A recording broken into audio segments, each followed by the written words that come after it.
So GT's got an entirely new suspension platform, and we rode the GT Sensor Carbon Expert, which is their $4,880 model.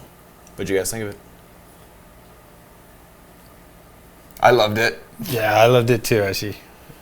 Really loved it. I've never ridden a bike with, and we'll get onto this later, with the kind of part spec that this bike had.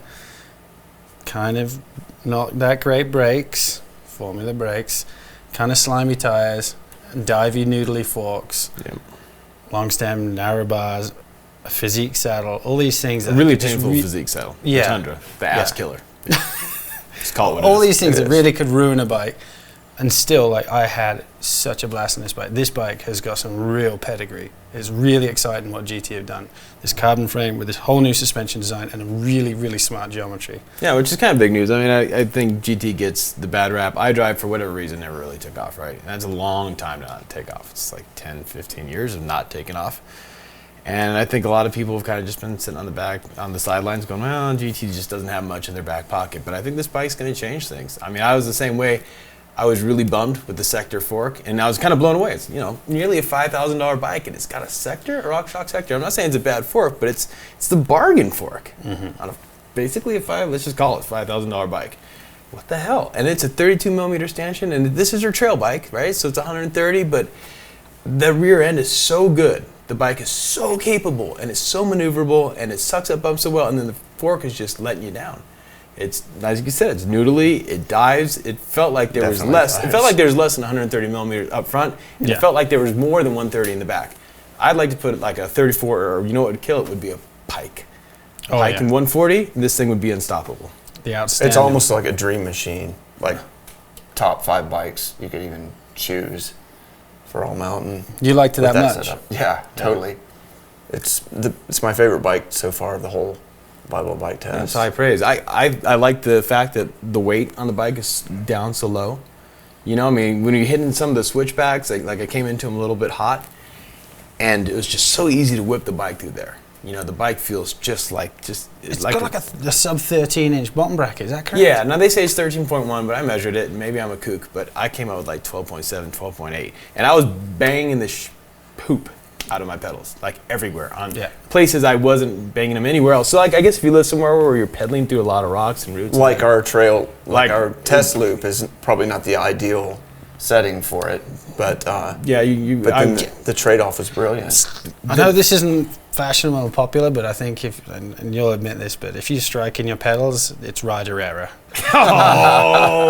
You said your pedals go around and around. Yeah, I've heard that. That's like the Brandon Sloan specializing, right? Just like learn to be a better rider. No, I hear you. It's true. What? There are places where let's say you're going uphill, right? It's a bed of roots. You're just gonna coast magically. You go to David Copperfield up that shit. Can't levitate. There's points where you gotta pedal. Our test loop is pretty hard not to clip your pedals on. It was. I agree. It's easy to strike your cranks on this bike, but I would definitely have the payoff of having that low bottom bracket. I agree. The stability and confidence that it provided was absolutely. Well, I agree, and it's one of the things I like about the Specialized bikes, which again have low bottom brackets, and I'll take that. But some people really get bummed by it, right? So it's worth noting. I think the only thing that kind of bummed me, and it wouldn't prevent me from having the bike, was there a couple. Again, some of the component spec, I wasn't really stoked on the formula brakes, wasn't stoked on the RockShox Sector fork. The cable routing. It sounds really petty, but it's a rat's nest under the bottom bracket, right? You have all the cables going there, then they get interrupted, so you expose the cables to a bunch of gunk, like in the foul hell of poopy gunk part of your bike, bottom bracket, then it goes up, and it doesn't take a 90 degree, but it's like damn close. Like this big S-turn over to your derailleur. Yeah. And you could feel that resistance on the shifter. Definitely, it was definitely able to feel it, and I think although it was such a smart bike, it has to go down as the worst cable routing on a bike, not just this year, but maybe in a long time. Like it's really bad. It's really bad. Like I normally think, well, that's just a petty wanking kind of thing to talk about, but like the bike's so good, and there had to be an easier way, right? There had to be somehow. We got NASA, we got technology, we could get that cable more or less straight.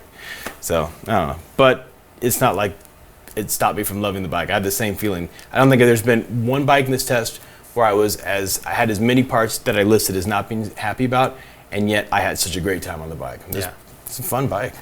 The real potential of this bike shines, of the frame shines through. I would love to see what this would like build up really smartly. Absolutely. I think it would absolutely knock the pants off a lot of people. Yeah. Unfortunately, if you wanted to spec one model up, you're paying about $7,000 to get the next. Yeah. That much more. Yeah. So you're looking at more than $2,000 of a price increase. But what does that give? It gets you a Fox 32, but you're still with the 32, right? A 32. A 32 on that bike. Well, this is how they were like, oh, it's a trail bike, so we don't need to put a 34. Bullshit. Well, then put the bottom bracket in the sky and have a short top tube and just like let us sit there and be pedestrian on the 32, and it's not a problem. But that rear end is going to dive it, like charge a 32 into absolute kingdom come. Yeah. Like you can't have like an aggressive beastly back end like that and then a noodly. No, I think they made a mistake. I think they made a mistake in the speccing of the entire platform.